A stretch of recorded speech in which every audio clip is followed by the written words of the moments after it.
ایک دن ابو جہل سمیت مکہ کے کچھ سرداران اس درجہ بغاوت پر اتر آئے کہ بیت اللہ میں آئے اور حضور کرم صلی اللہ علیہ وآلہ وسلم کے سامنے کھڑے ہو گئے۔ ابو جہل نے پوچھا نبی ہو؟ حضور نے فرمایا ہاں ہوں۔ کہا سچے ہو؟ حضور نے فرمایا ہاں سچا ہوں۔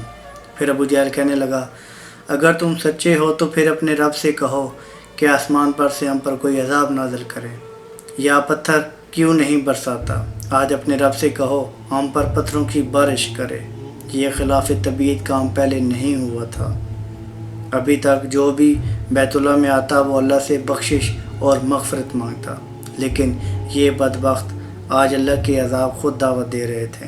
تفاسیر میں آتا ہے کہ حضور اکرم صلی اللہ علیہ وآلہ وسلم سرور کائنات تاجدار انبیاء جو کہ سارے تمام جہانوں کے لیے رحمت العالمین ہیں، رحمت بن کر آئے۔ حضور نے آسمان کی طرف دیکھا، سورہ انفال کی 32 اور 33 نمبر آیات کا نزول ہوا۔ یہ کوئی حدیث نہیں بیان کر رہا کہ جس پہ کوئی یہ نقطہ اٹھائے کہ یہ ضعیف ہے، اس کا ریفرنس مضبوط نہیں، یہ قرآنی آیات ہیں۔ اور جب انہوں نے کہا کہ اللہ اگر یہی حق ہے تو پھر ہم پر آسمان سے پتھر برسا کوئی عذاب نازل کیوں نہیں کرتا؟ اس پر اللہ نے کیا فرمایا؟ پھر فرمایا محبوب ان کی اپنے اعمالوں کی طرف دیکھو تو بنتا تو یہ ہے کہ آسمان پر سے پتھروں کی برسات کی جاتی یا آسمان سے کوئی دردناک عذاب ان کو لپیٹ میں لے لیتا، لیکن محبوب آپ ان میں موجود ہیں۔ جب تک آپ ان میں موجود ہے ہم آسمان سے کوئی عذاب نازل نہیں کریں گے۔ پنجابی میں اگر کہوں تو محبوب انہاں وچ وسدا تم ہوں میں اور میں آسمان سے عذاب نازل کروں۔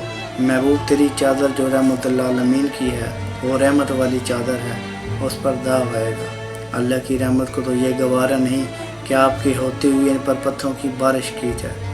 تو کیوں نہ کہوں جس سہانی گھڑی چمکا طیبہ کا چاند، اس دل افروز ساتھ پہ لاکھوں سلام، جن کے آنے سے مرجائی کلیاں کھلی، اس گل باد منبت پہ لاکھوں سلام، اور جن کے آگے تنی گردنیں جھک گئیں، اس خدا داد شوکت پہ لاکھوں سلام، اور پہلے سجدے پہ روز ازل سے درود، یادگاری امت پہ لاکھوں سلام۔ جزاکم اللہ خیر، سلام۔